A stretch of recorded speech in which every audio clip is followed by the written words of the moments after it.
전 대통령이 대부분 혐의를 부인하고 있지만 상황은 오히려 이 전 대통령에게 점점 불리해지고 있다는 분석입니다. 검찰 수사팀은 이번 조사를 통해서 증거인멸 우려 등이 더욱 커진 만큼 구속영장 청구가 불가피하다는 방침을 정하는 것으로 전해졌습니다. 서울중앙지검에 나가 있는 기자를 연결하겠습니다. 심수미 기자가 나가 있습니다. 자, 수사팀에서 이 전 대통령에 대해서 구속 수사가 필요하다고 판단하는 결정적인 이유는 뭡니까? 네, 이 전 대통령에게 불리한 진술을 한 측근들 가운데에는 불구속 상태인 사람들이 여럿 있습니다.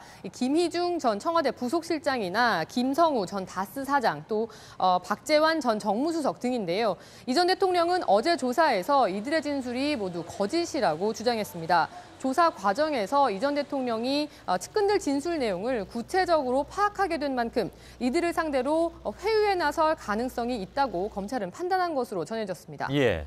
따라서 구속 수사가 필요하다 이런 얘기인 것 같은데 여러 측근들의 진술 내용은 언론 보도를 통해서 알려져 있었는데 이 전 대통령이 몰랐던 내용들도 어제 조사 과정에서 상당수 공개가 됐던 모양이죠. 네, 그동안 언론에 공개됐던 이 주요 인물들 외에도 검찰은 상당히 촘촘하게 이 전 대통령 주변 인물들을 조사해 왔는데요. 이 전 대통령이 김희중 전 실장을 통해 국정원 특활비 1억 원을 받았다고 인정한 배경에도 50년간 이 전 대통령 내외에 주방 일을 담당했던 장모 씨의 진술이 결정적이었던 걸로 전해졌습니다. 장 씨가 김희중 전 실장에게 돈을 받았다는 사실을 인정했기 때문인데요. 50년간 주방 일을 한 장 씨가 특별히 거짓말을 할 근거가 없는 만큼 이 전 대통령이 마지못해 인정한 걸로 보입니다. 예.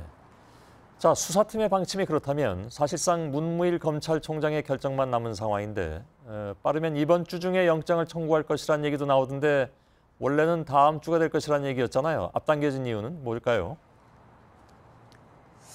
지난해 박근혜 전 대통령이 소환 조사 당시에는 엿새 만에 구속영장을 청구한 바가 있습니다. 김수남 당시 검찰총장이 고심했기 때문으로 전해지는데요. 자신에게 임명장을 직접 준 대통령에 대해 구속영장을 청구하는데 심리적 부담감을 느낀 것으로 전해집니다. 문무일 검찰총장의 경우 이런 부담감이 없기 때문에 의사결정 과정이 조금 빨라질 것이라는 관측이 나오고 있습니다.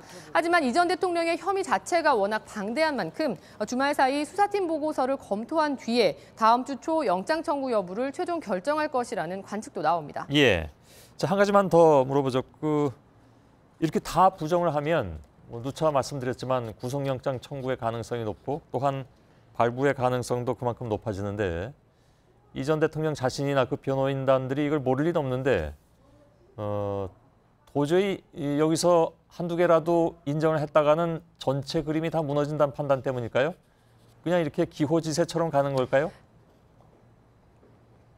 일단 이 전 대통령이 변호인단에게조차도 사실관계를 정확하게 털어놓지 않았을 가능성이 높다는 분석이 나옵니다.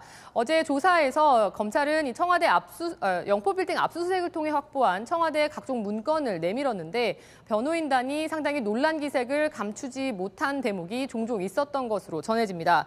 또 한두 가지만 부인한다고 하더라도 이 대통령 재직 시절부터 했던 많은 말들을 뒤엎어야 하는 상황이기 때문에 어느 정도 형사처벌은 감수하더라도 대통령으로서의 명예를 지키려 하는 것이 아닌가라고 보입니다. 예, 알겠습니다. 심수미 기자였습니다.